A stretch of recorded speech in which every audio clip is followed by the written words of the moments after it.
واصحي لا بحلق بيها دقني. تغلى ليه؟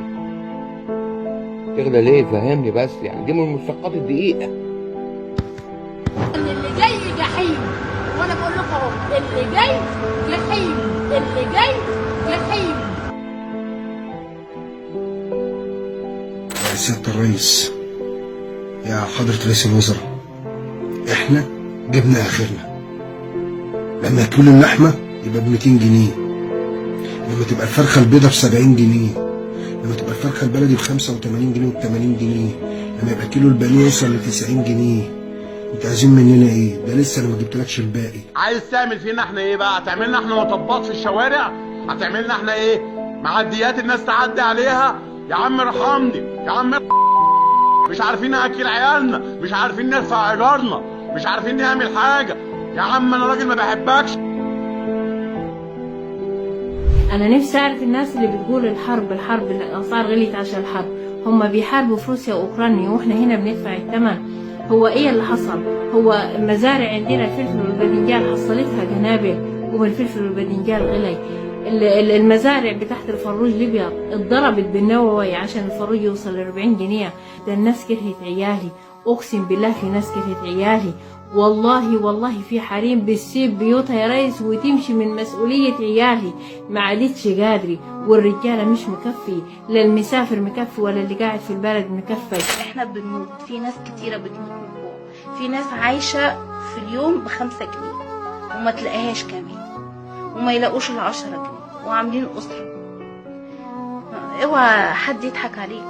والله يا جماعة انا بروح السوق برجع معيطة، بعدي العربيات وانا بتمنى اي عربيه تشيلني وارتاح. الغلو زاد قوي، احنا تعبنا من الغلو، بقى ازيد من فوق طاقتنا. عايز اقول لك على حاجه، اللي بتتكلموا تقولوا الصبر، احنا صابرين اكتر ناس صابره الشعب الغلبان الفقير ده. هو انتوا لما بتعملوا اجراءات هي بتطبق على مين؟ بتطبق علينا احنا يا غلابه، احنا اللي بنركب باصات واحنا اللي بندفع، احنا بنروح لكن رجال الاعمال بيطبق عليه، لكن اللي عايشين في البلد والاصول حاسين بالاسعار. ما حدش حاسس بالغلب الا احنا اللي حاسين بالمرار، احنا اللي حاسين بالغلب. ما حدش يقدر يقول اصبر اكتر من كده. ايه هنبيع ضنانه بعد كده؟ مين هيشتريه؟ خلاص هنبيع ايه؟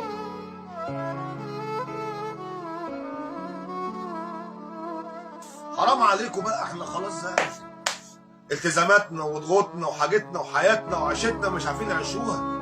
عشان خاطر ربنا احنا اتخنقنا. هنكتب تيشيرت كده اهوت همشي بيه في الشارع واقول احنا اتخنقنا. والله فعلا يا جماعه ينفع هاشتاج المواطن الكحيان. عايز تشوف مواطن كحيان انزل مصر. عايز تشوف مواطن كحيان مش لاقي الهوا وفقير انزل مصر.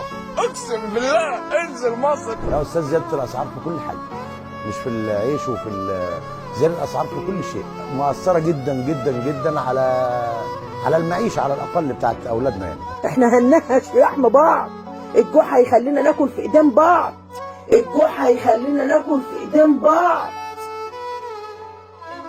اللي هيمدلك ايدك تسلم عليه هتاكلها قبل ما تسلم عليه عشان خاطر جعان. كفايه احنا هناكل لحم نتن بعد كده، كفايه. ده لو لقيناه كمان، لو لقيناه.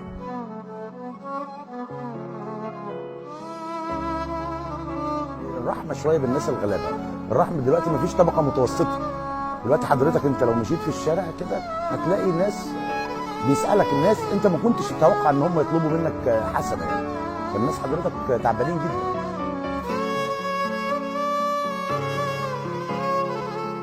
احنا تعبنا. انا مسيحي يا جدعان، علشان الاعلام المصري. في ايه يا عم؟ يا عم ارحمونا والنبي، الله يبارك لكم، احنا خلاص جبنا الاخر والنبي. احنا خلاص بنستغيث بربنا، بنقول له يا رب ياخدنا دلوقتي يا اما عشان اللي هيجي تحت ايدينا هناخده. انتوا ايه؟ انتوا عاوزين تكوشوا على البلد وخلاص بالعافيه. اوعى تحط في دماغك يا فخامه الرئيس انك انت حاطط في دماغك ان المسيحيين معاك. لا، كانوا، وانا من ضمنهم، كنت من مؤيدينك، بس خلاص. هعمل ايه؟ طلعت حمار. ايوه انا طلعت حمار، بقولها ان انا طلعت حمار، ان انا رشحت واحد زيك. ما تجوش على اكلنا وشربنا عشان احنا خلاص دقت ساعه احنا مش عايزين بقى يقول يسكت، هنقول يسكت وهنتعالى من بعض. وعشان خاطر النبي الحكام خفوا على اللي جايبين ابونا شويه، عشان احنا بنموت. في ناس ما بتشتكيش، في ناس ما بتعرفش في المخروب ده. انا واحد من الناس ما بفهمش فين على اخر التليفون الو ومش الو ونبي نفهم في اخبار. انا بشوفك يا سيدي بحول عليك بحق الله، مش عايز اشوفك. لو ما قلتوش كلكم عشان تحافظوا على حياتكم في مصر هتتسحلوا كلكم فاهمين؟